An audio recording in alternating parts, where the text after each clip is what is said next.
ಗ್ರಹಣ ಅಂದ ತಕ್ಷಣ ಏನಾದರೂ ಪೂಜೆ ಪುನಸ್ಕಾರ ಮಾಡ್ಕೊಳ್ಬಹುದು ಅನ್ನೋದಕ್ಕಿಂತ ಹೆಚ್ಚಾಗಿ ನಮ್ಮಲ್ಲಿ ಒಂದು ಭಯದ ರೀತಿ ಆವರಿಸ್ಬಿಡುತ್ತೆ. ಅದರಲ್ಲೂ ವಿಶೇಷವಾಗಿ ಗರ್ಭಿಣಿ ಸ್ತ್ರೀಯರಿಗೆ ಈ ಒಂದು ರೀತಿ ಭಯ ಕಾಡುತ್ತೆ.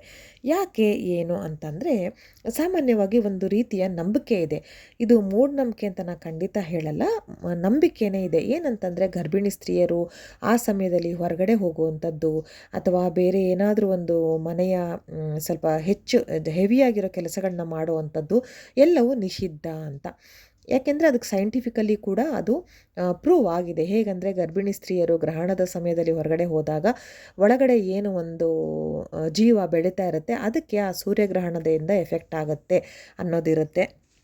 ಸೊ ಇದೆಲ್ಲ ಏನಂತಂದರೆ ಒಂದು ರೀತಿಯ ಭಯವನ್ನು ಹುಟ್ಟಿಸುತ್ತೆ. ಇದು ಸರ್ವೇ ಸಾಮಾನ್ಯ. ಈ ಸೂರ್ಯಗ್ರಹಣ ಇವತ್ತಿದೆ, ಹಾಗೆ ಅದು ಆಚಾರ ವಿಚಾರ ಅದರದ್ದು ಇವತ್ತಿನ ನಡ್ಕೊಳ್ಬೇಕಾ ಇಲ್ವಾ, ಅದು ಭಾರತದಲ್ಲಿ ಗೋಚರ ಇದೆಯೋ ಇಲ್ವೋ ಅನ್ನೋದನ್ನೆಲ್ಲ ನಾನು ಬೆಳಗ್ಗೆ ಕಂಪ್ಲೀಟಾಗಿ ವಿಡಿಯೋ ಮಾಡಿ ಹಾಕಿದ್ದೆ. ಆದರೂ ನನಗೆ ಸುಮಾರು ಜನ ಕಮೆಂಟಲ್ಲಿ ಕೇಳಿದ್ರಿ, ಹಾಗೆ ಪರ್ಸ್ನಲ್ಲಾಗಿ ತುಂಬ ಜನ ಬಂದು ನನಗೆ ಕೇಳಿದ್ರಿ. ಯಾಕಂದರೆ ನಿಮ್ಮ ಭಯ ನನಗೆ ಖಂಡಿತ ಗೊತ್ತಾಗ್ತಾ ಇದೆ. ನಾನು ಆ ಒಂದು ಸ್ಟೇಜಿಂದ ಬಂದವಳೆ. ಸೊ ಹಾಗಾಗಿ ಅದ್ರ ಬಗ್ಗೆ ಯಾವುದೇ ರೀತಿ ಭಯ ಬೇಡ, ಯಾಕೆ ಏನು ಅಂತ ಅದ್ರ ಬಗ್ಗೆ ಒಂದು ವಿವರವಾಗಿ ವಿಡಿಯೋ ಮಾಡಿ ಹಾಕ್ತಾಯಿದ್ದೀನಿ, ದಯವಿಟ್ಟು ಚೆಕ್ ಮಾಡಿ. ಓಕೆನಾ? ಸೊ ಏನಂತಂದರೆ, ಇವತ್ತು ಸೂರ್ಯಗ್ರಹಣ, ಹಾಗೆ ಜೊತೆಯಲ್ಲಿ ಇವತ್ತು ಶಿವರಾತ್ರಿ ಅಮಾವಾಸ್ಯೆ. ಶಿವರಾತ್ರಿ ಅಮಾವಾಸ್ಯೆ ಅಂದರೆ ಶಿವರಾತ್ರಿಗೆ ಮುಂಚೆ ಅಥವಾ ಆದ ಮೇಲೆ ಬರುವಂಥ ಅಮಾವಾಸ್ಯೆನ ಶಿವರಾತ್ರಿ ಅಮಾವಾಸ್ಯೆ ಅಂತಾರೆ. ಹಾಗೆ ಫಾಲ್ಗುಣ ಅಮಾವಾಸ್ಯೆ ಅಂತ ಕೂಡ ಹೇಳ್ತಾರೆ. ಅಮಾವಾಸ್ಯೆ ಹಾಗೆ ಸೂರ್ಯಗ್ರಹಣ ಒಂದಾಗಿ ಬಂದಿರೋದ್ರಿಂದ ಸ್ವಲ್ಪ ನೆಗೆಟಿವ್ ಎಫೆಕ್ಟ್ ಇದ್ದೇ ಇದೆ. ಸೂರ್ಯಗ್ರಹಣ, ಅದರಲ್ಲೂ ಈ ಸಲಿಯ ಸೂರ್ಯಗ್ರಹಣ ನಮ್ಮ ಭಾರತ ದೇಶಕ್ಕೆ ಗೋಚರ ಇಲ್ಲ ಅಂದರೂ ಕೂಡ, ಅದರ ಆಚರಣೆ ನಾವು ಮಾಡೋ ಅವಶ್ಯಕತೆ ಇಲ್ಲ ಅಂದರೂ ಕೂಡ, ಗರ್ಭಿಣಿ ಸ್ತ್ರೀಯರು, ವಯೋವೃದ್ಧರು, ಹಾಗೆ ಪುಟಾಣಿ ಮಕ್ಕಳು ಸ್ವಲ್ಪ ಎಚ್ಚರಿಕೆಯಿಂದ ಇರೋದು ಬಹಳನೇ ಮುಖ್ಯ ಆಗುತ್ತೆ. ಯಾಕೆ ಅಂತ ಹೇಳ್ತೀನಿ. ಗ್ರಹಣದ ಸಮಯ ಅಂದರೆ ಸ್ವಲ್ಪ ಒಂದು ನೆಗೆಟಿವ್ ಎನರ್ಜಿ ತುಂಬ ಇರುತ್ತೆ ಅಂತ ಹೇಳಲಾಗುತ್ತೆ. ಈಗ ನಮಗೆ ಇಲ್ಲವೇ ಇಲ್ಲ, ಆದರೂ ನಾವು ಯಾಕೆ ಗಾಬರಿ ಪಟ್ಕೊಳ್ಬೇಕು ಅಂತ ಕೆಲವರು ಕೇಳೋ ಪ್ರಶ್ನೆಗಾದರೆ, ಹೌದು, ನೀವು ಕೇಳೋದು ಸರಿ ಇದೆ. ನಮಗದು ಆಚಾರ ಇಲ್ಲ ಅಂದರೆ, ನಮಗದು ಗೋಚಾರ ಇಲ್ಲದೆ ಇರೋದ್ರಿಂದ ಆಚರಣೆ ಬೇಡ ಅನ್ನೋದು ನಿಜ. ಆದರೂ ಕೂಡ ಗ್ರಹಗತಿಗಳು ಎಲ್ಲವೂ ನಾವು ಒಂದು ಫೇಸ್ ಮಾಡ್ತಾ ಇರುವಂಥದ್ದೇ ಅಲ್ವಾ. ಇದೇ ಪ್ರಪಂಚದಲ್ಲೇ ನಾವು ಬದುಕ್ತಾ ಇರೋದು, ಇದೇ ಸೂರ್ಯನ, ಇದೇ ಚಂದ್ರನ ಒಂದು ಆಶೀರ್ವಾದದಿಂದ ನಾವು ಬದುಕ್ತಾ ಇರೋದು ಅಲ್ವಾ. ಹಾಗಾಗಿ ಪೂರ್ತಿ ಎಫೆಕ್ಟ್ ಇಲ್ಲ ಅಂದರೂ ಕೂಡ ಸ್ವಲ್ಪ ಆದರೂ ಅದರದ್ದು ಎಫೆಕ್ಟ್ ಇದ್ದೇ ಇರುತ್ತೆ. ಅದು ಯಾಕೆ ಈ ಸತಿ ಇನ್ನೂ ಪ್ಲಸ್ ಆಗಿದೆ ನಮಗಿಲ್ಲ ಅಂದರೂ ಕೂಡ ಅಂದರೆ, ಅಮಾವಾಸ್ಯೆ ಬಂದಿರೋದ್ರಿಂದ.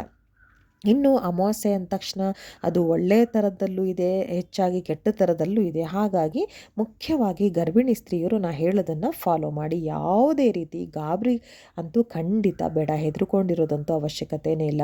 ಆರಾಮಾಗಿ ಹೊಟ್ಟೆ ತುಂಬ ಊಟ ಮಾಡಿ, ಕಣ್ಣು ತುಂಬ ನಿದ್ದೆ ಮಾಡಿ, ಎಲ್ಲ ಕೆಲಸವನ್ನು ಮಾಡೋದಕ್ಕೆ ತೊಂದರೆ ಇಲ್ಲ. ಆದರೆ ಸಂಜೆ 5:15 ಮೇಲೆ 5 ಗಂಟೆ ಮೇಲೆ ಹೊರಗಡೆ ಎಲ್ಲೂ ಹೋಗಬೇಡಿ. ಯಾಕೆಂದರೆ ನೀವು ಆ ಟೈಮಲ್ಲಿ ಪೂಜೆ ಮಾಡೋದು ಕೂಡ ಬಹಳನೇ ಒಳ್ಳೆಯದು. ಯಾಕಂದರೆ ಶಿವರಾತ್ರಿ ಅಮಾವಾಸ್ಯೆ ಸಮಯ. ಅದ್ರ ಬಗ್ಗೆ ಕೂಡ ನಾನು ವಿಡಿಯೋದಲ್ಲಿ ಎಕ್ಸ್ಪ್ಲೇನ್ ಮಾಡಿದ್ದೀನಿ. ಹಿಂದಿನ ವಿಡಿಯೋ ಅಲ್ಲ, ಅದ್ರ ಹಿಂದಿನ ವಿಡಿಯೋದಲ್ಲಿ ಶಿವರಾತ್ರಿ ಅಮಾವಾಸ್ಯೆ ಅನ್ನೋ ವಿಡಿಯೋದಲ್ಲಿ ಎಕ್ಸ್ಪ್ಲೇನ್ ಮಾಡಿದ್ದೀನಿ. ಬೇಕಿದ್ದರೆ ಹೇಗೆ ದೀಪಾರಾಧನೆ ಮಾಡ್ಬೋದು ಅನ್ನೋದು ಕೂಡ ನೋಡಿ. ಅದು ಕೂಡ ತುಂಬ ಒಳ್ಳೆಯದೇ. ಇನ್ನು 7 ತಿಂಗಳು ತುಂಬಿರೋರು ಅಥವಾ 6 ತಿಂಗಳು ಪೂರ್ತಿಯಾಗಿ ಮುಗಿಸಿರೋಂಥವ್ರು ಯಾವುದೇ ವ್ರತಕಥೆಗಳನ್ನ ಮಾಡಬೇಡಿ, ಅಷ್ಟು ಒಳ್ಳೆಯದು ಶ್ರೇಷ್ಠ ಅಲ್ಲ ಅಂತ ಹೇಳ್ತಾರೆ. ಇನ್ನು ಈ ಒಂದು ಗ್ರಹಣದ ಸಮಯದಲ್ಲಿ ನೀವು ಗರ್ಭಿಣಿ ಸ್ತ್ರೀಯಾದಂಥವರು ಏನು ಮಾಡಬೇಕಪ್ಪ ಅಂತಂದರೆ, 5 ಗಂಟೆ ನಂತರ ಕೈಕಾಲು ಮುಖ ತೊಳ್ಕೊಂಡು ಸ್ವಚ್ಛವಾಗಿ, ನೀವು ಮಧ್ಯಾಹ್ನ ಊಟ ಮಾಡಿದ್ರೂ ಪರವಾಗಿಲ್ಲ, ಹೊಟ್ಟೆ ತುಂಬ ಏನೂ ಸಮಸ್ಯೆ ಇಲ್ಲ, ನಿರಾತಂಕವಾಗಿರಿ. ಹೊಟ್ಟೆ ತುಂಬ ಊಟ ಮಾಡಿ, ಕಣ್ಣು ತುಂಬ ನಿದ್ದೆ ಮಾಡಿ ಎದ್ದರೂ ಪರವಾಗಿಲ್ಲ. ನೀವು ಸಂಜೆ ಹೊತ್ತು ಬೇಕಿದ್ದರೆ, ನೀವು ಮಲಗಿದ್ದೀರಾ ಅಂತಂದರೆ ಮಂಚದ ಮೇಲೆ ಹೋಗಿ ಮಲಗಿದ್ದೀರಾ ಅಂದರೆ ಅದೆಲ್ಲ ಮುಟ್ಕೊಂಡಿರ್ತೀರ ಬಟ್ಟೆನ, ಹಾಸಿಗೆ ಬಟ್ಟೆನ.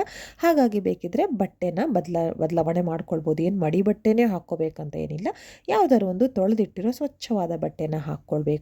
ಕೈಕಾಲು ಮುಖ ತೊಳ್ಕೊಂಡು ಸ್ವಚ್ಛವಾದ ಬಟ್ಟೆನ ಹಾಕ್ಕೊಂಡು ದೇವ್ರ ಮುಂದೆ ಕೂತ್ಕೊಂಡು ಒಂದು ಕುಂಕುಮ ಇಟ್ಕೊಳ್ಳಿ. ಇಲ್ಲ ದೇವ್ರ ಪ್ರಸಾದ ಏನಾದರೂ ಇರುತ್ತಲ್ವ, ಬೇರೆ ಕ್ಷೇತ್ರಗಳಿಂದ ತಂದಿರುವಂಥದ್ದು, ಧರ್ಮಸ್ಥಳ ಆಗಿರ್ಬೋದು, ಶೃಂಗೇರಿ, ಹೊರನಾಡು, ಕಟೀಲು, ತಿರುಪತಿ, ಎಲ್ಲಿಂದಾದರೂ ಪರವಾಗಿಲ್ಲ, ಅದನ್ನು ಸ್ವಲ್ಪ ಹಣೆಗೆ ಇಟ್ಕೊಳ್ಳಿ. ಇದು ಯಾವ ಸಮಯ ನಾನು ಹೇಳ್ತಾ ಇರೋದು, ಇವತ್ತು ಸಂಜೆ 5 ಗಂಟೆ ನಂತರ.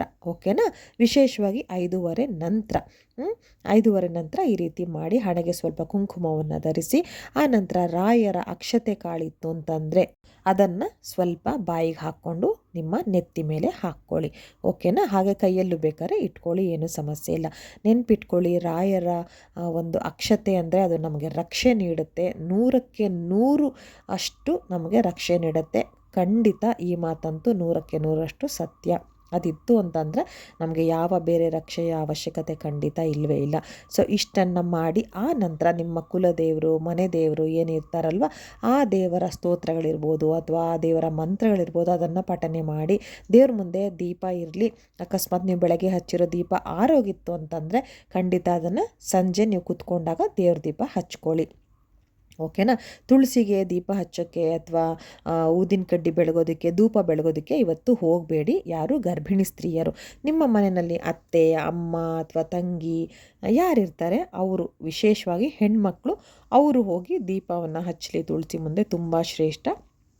ಆ ನಂತರ ಆದಷ್ಟು ನೀವು ಒಳಗಡೆನೆ ಸೇರಿಕೊಂಡು ದೇವ್ರ ಮುಂದೆ ಕೂತು ಈ ರೀತಿ ನಾನು ಹೇಳ್ದಂಗೆ ಮಂತ್ರ ಪಠಣೆಯನ್ನು ಮಾಡಬೇಕಾಗತ್ತೆ. ಈ ಸಮಯದಲ್ಲಿ ನಿಮಗೆ ಕೈಲಿ ಆಗತ್ತೆ ಅಂದರೆ, ಗರ್ಭಿಣಿ ಸ್ತ್ರೀಯರಿಗೆ ಹೇಳ್ತಾ ಇದ್ದೀನಿ, ನಿಮ್ಮ ಕೈಲಿ ಆಗತ್ತೆ ಅಂತ ಅನ್ನೋದಾದರೆ ನೀವು ಪೂರ್ತಿಯಾಗಿ ಕೂತ್ಕೊಂಡು ವಿಷ್ಣು ಸಹಸ್ರನಾಮವನ್ನು ಪೂರ್ತಿಯಾಗಿ ಓದಿ. ಜಾಸ್ತಿ ಸ್ಟ್ರೆಸ್ ತಗೊಳ್ಳೋದು ಬೇಡ, ಟೆನ್ಷನ್ ಮಾಡ್ಕೊಳ್ಳೋದು ಬೇಡ. ಆರಾಮಾಗಿ ಕೂತ್ಕೊಂಡು ಪೀಸ್ಫುಲ್ಲಾಗಿ ಕೂತ್ಕೊಂಡು ನೀವು ಆರಾಮಾಗಿ ಶಾಂತಿಯಿಂದ ವಿಷ್ಣು ಸಹಸ್ರನಾಮ ಪೂರ್ತಿಯಾಗಿ ಓದಿ. ತುಂಬ ಅಂದರೆ ತುಂಬ ನಮಗೊಂಥರ ಶಕ್ತಿ ಸಿಕ್ಕಂಗಾಗತ್ತೆ, ಒಂದು ರಕ್ಷೆ ಕೂಡ ಸಿಗುತ್ತೆ. ಅಕಸ್ಮಾತ್ ಅದಿಲ್ಲ ಅಂತಂದರೆ ಲಲಿತಾ ಸಹಸ್ರನಾಮ ಓದಿ. ಲಲಿತಾ ಸಹಸ್ರನಾಮ, ವಿಷ್ಣು ಸಹಸ್ರನಾಮ ಎರಡೂ ಒಂದೇ. ಆದರೆ ಈಗ ಒಂದು ಗರ್ಭಿಣಿ ಸ್ತ್ರೀಯರಿಗೆ ವಿಷ್ಣು ಸಹಸ್ರನಾಮ ತುಂಬ ಒಂದು ಒಳ್ಳೆ ರಕ್ಷೆ ಕೊಡುತ್ತೆ ಅಂತ ಹೇಳಲಾಗುತ್ತೆ. ಅಕಸ್ಮಾತ್ ಅವೆರಡು ನಿಮ್ಮ ಬಳಿ ಇಲ್ಲ ಅನ್ನೋದಾದರೆ ರಾಯರ ಮಂತ್ರಗಳನ್ನು ಪಠಿಸಿ, ಅದು ಕೂಡ ಒಂದು ರಕ್ಷೆಯನ್ನು ನೀಡುತ್ತೆ. ಯಾವುದೂ ಇಲ್ಲ ನಿಮಗೆ ಅಷ್ಟೊತ್ತು ಕೂತ್ಕೊಳ್ಳೋಕ್ಕಾಗಲ್ಲ, ಒಂದು ಪರ್ಟಿಕ್ಯುಲರಾಗಿ ಯಾವ್ದಾದ್ರು ಓದಬೇಕು ಅಂದರೆ, ಉದಾಹರಣೆಗೆ ಲಲಿತಾ ಸಹಸ್ರನಾಮ ಆಗಿರ್ಬೋದು, ವಿಷ್ಣು ಸಹಸ್ರನಾಮ ಆಗಿರ್ಬೋದು, ಅಥವಾ ರಾಯರ ಒಂದು ಮಂತ್ರಗಳು, ಹಾಡು ಭಜನೆ ಇರ್ಬೋದು, ಅದೆಲ್ಲದಕ್ಕೂ ಒಂದು ಸಮಯ ಅಂತ ಬೇಕಾಗತ್ತೆ ತುಂಬಾ. ಸೊ ಹಾಗಾಗಿ ನಿಮ್ಗೆ ಎಷ್ಟೊತ್ತು ಕೂತ್ಕೊಳ್ಳೋಕ್ಕಾಗತ್ತೆ ಅಂತ ನಿಮಗೆ ಗೊತ್ತಾಗ್ತಿಲ್ಲ ಅನ್ನೋದಾದರೆ ಯಾವುದಾದ್ರೂ ಒಂದು ಸ್ತೋತ್ರವನ್ನು ಕಂಟಿನ್ಯೂಸ್ ಹೇಳ್ತಾ ಇರಿ. ಉದಾಹರಣೆಗೆ ಓಂ ನಮೋ ಭಗವತೆ ವಾಸುದೇವಾಯ, ಇದೊಂದು ಮಂತ್ರವನ್ನು ನೀವು ಹೇಳಿದ್ರೆ ತುಂಬ ಅಂದರೆ ತುಂಬ ಪವರ್ಫುಲ್. ಈ ಒಂದು ಮಂತ್ರ ಒಂದು ಸಾಲು ಇಡೀ ವಿಷ್ಣು ಸಹಸ್ರನಾಮವನ್ನೇ ಓದಿದಷ್ಟು ಫಲ ಅಂತ ಹೇಳ್ತಾರೆ. ಅದನ್ನು ಕೂಡ ನೀವು ಪದೇ ಪದೇ ಹೇಳ್ತಾ ಇರ್ಬೋದು, ಓಂ ನಮೋ ಭಗವತೆ ವಾಸುದೇವಾಯ ಅಂತ, ಅಥವಾ ಓಂ ನಮಃ ಶಿವಾಯ, ಶಿವಾಯ ನಮಃ ಓಂ ಅಂತ ಹೇಳ್ಬೋದು. ಶಿವನ ಒಂದು ಸ್ತುತಿ ಯಾಕೆ ಅಂತಂದರೆ ಇಂದು ಶಿವರಾತ್ರಿ ಅಮಾವಾಸ್ಯೆ ಕೂಡ, ಹಾಗಾಗಿ ನೀವು ಶಿವನ ಸ್ತೋತ್ರವನ್ನು ಕೂಡ ಹೇಳ್ಬೋದು. ಇಷ್ಟೆಲ್ಲವನ್ನು ನಿಮ್ಗೆ ಎಷ್ಟೊತ್ತಾಗುತ್ತೋ ಅಷ್ಟೊತ್ತು ಕೂತ್ಕೊಂಡು ಹೇಳಿ. ದೇವರಿಗೆ ನೀವು ಪ್ರದಕ್ಷಿಣೆ ನಮಸ್ಕಾರ ಮಾಡಬೇಡಿ ನೀವು ಗರ್ಭಿಣಿ ಸ್ತ್ರೀಯರು. ಹಾಗೆ ನಮಸ್ಕಾರ ಮಾಡಿಕೊಂಡು ದೇವರಿಗೆ ಏನಾದರೂ ನೈವೇದ್ಯಕ್ಕೆ ಇಟ್ಟಿದ್ರೆ, ಒಣ ದ್ರಾಕ್ಷಿ ಆಗಿರ್ಬೋದು, ಏನಾದರೂ ಒಂದು ನೈವೇದ್ಯಕ್ಕೆ ಇಟ್ಟಿದ್ರೆ ಅದನ್ನು ಬಾಯಲ್ಲಿ ಹಾಕ್ಕೊಂಡು ಮನೆ ಒಳಗಡೆ ಕೂತ್ಕೊಳ್ಳಿ. ಇವತ್ತಿನ ಹೊರಗಡೆ ಹೋಗೋದಕ್ಕೆ ಹೋಗಬೇಡಿ, ಆಯಿತಾ. ಬಿಡು 8 ಗಂಟೆ ಒಳಗಡೆ ಅಷ್ಟೇ ಅಲ್ವಾ, ಅದಾದ್ರ ಮೇಲೆ ಅಮಾವಾಸ್ಯೆ ಅಂದರೆ ಗ್ರಹಣ ಮುಗೀತು ಅಂತ ಹೋಗಬೇಡಿ. ಗ್ರಹಣ ಮುಗಿದ್ರೂ ಅದ್ರದ್ದು ಎಷ್ಟೋ ಗಂಟೆಗಳ ಕಾಲ ಅದ್ರದ್ದು ಎಫೆಕ್ಟ್ ಇದ್ದೇ ಇರುತ್ತೆ. ಎಷ್ಟೋ ಗಂಟೆ ಅಲ್ಲ, 7 ದಿನಗಳ ಕಾಲ ಅದ್ರದ್ದು ಎಫೆಕ್ಟ್ ಇದ್ದೇ ಇರುತ್ತೆ ಅಂತ ಹೇಳ್ತಾರೆ. ಆದರೆ ಅದು ಗ್ರಹಗತಿಗಳಿಗೆ ಮಾತ್ರ ಎಫೆಕ್ಟ್ ಆಗುತ್ತೆ, ಡೈರೆಕ್ಟಾಗಿ ನಿಮಗೆ ಎಫೆಕ್ಟ್ ಆಗೋದಿಲ್ಲ. ಹಾಗಾಗಿ ನೀವು ಹೊರಗಡೆ ಓಡಾಡೋದಕ್ಕೆ ತೊಂದರೆ ಇಲ್ಲ. ನಾಳೆಯಿಂದ ನಾರ್ಮಲಾಗಿ ಇವತ್ತು ಒಂದು ದಿವಸ ಈ ರೀತಿ ಮಾಡ್ಕೊಳ್ಳಿ. ಇನ್ನು ನಿಮ್ಮ ಸಂಕಲ್ಪದ ಮೇಲೆ ನಿಮ್ಮ ತಂದೆ ತಾಯಿ ಆಗಿರ್ಬೋದು, ನಿಮ್ಮ ಅತ್ತೆ ಮಾವ ಆಗಿರ್ಬೋದು, ಅಥವಾ ನಿಮ್ಮ ಅಣ್ಣ ತಮ್ಮಂದಿರು ಅಥವಾ ಯಜಮಾನರು ಯಾರಾದರೂ ನಿಮ್ಮ ಸಂಕಲ್ಪದ ಮೇಲೆ ದೇವಸ್ಥಾನಕ್ಕೆ ಹೋಗಿ ಪೂಜೆ ಮಾಡಿಸ್ಕೊಂಡು ಬಂದರೆ ತುಂಬಾ ಒಳ್ಳೆಯದಾಗುತ್ತೆ. ಆ ಹೊಟ್ಟೆಲಿರೋ ಮಗು ಕೂಡ ಒಂದು ರಕ್ಷೆ ಸಿಕ್ಕತ್ತೆ.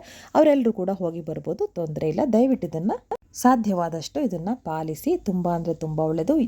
ಇನ್ನೊಮ್ಮೆ ನಾನು ಹೇಳ್ತಾ ಇದ್ದೀನಿ, ಗರ್ಭಿಣಿ ಸ್ತ್ರೀಯರು ಯಾವುದೇ ರೀತಿ ಭಯಪಡೋ ಅವಶ್ಯಕತೆ ಖಂಡಿತ ಇಲ್ಲ. ಆರಾಮಾಗಿರಿ, ಹೊಟ್ಟೆ ತುಂಬ ಊಟ ಮಾಡಿ, ದೇವ್ರ ಸ್ತೋತ್ರ ಎಲ್ಲ ಮುಗಿದ ಮೇಲೆ ಎಲ್ಲ ಮಾಡಿ ಆರಾಮಾಗಿ ನೀವು TV ನೋಡಿಕೊಂಡು, ಮೊಬೈಲ್ ನೋಡಿಕೊಂಡು, ಮನೆಯವ್ರ ಜೊತೆ ಮಾತುಕತೆ ಆಡಿಕೊಂಡು, ದೇವ್ರ ಸ್ಮರಿಸ್ಕೊಂಡು ಆರಾಮಾಗಿ ಕಣ್ಣು ತುಂಬ ನಿದ್ದೆ ಮಾಡಲಿ. ಒಳ್ಳೆಯದಾಗಲಿ, ನಿಮ್ಮ ಹೊಟ್ಟೆಲಿರೋ ಮಗುಗೂ ರಕ್ಷೆ ಸಿಗಲಿ.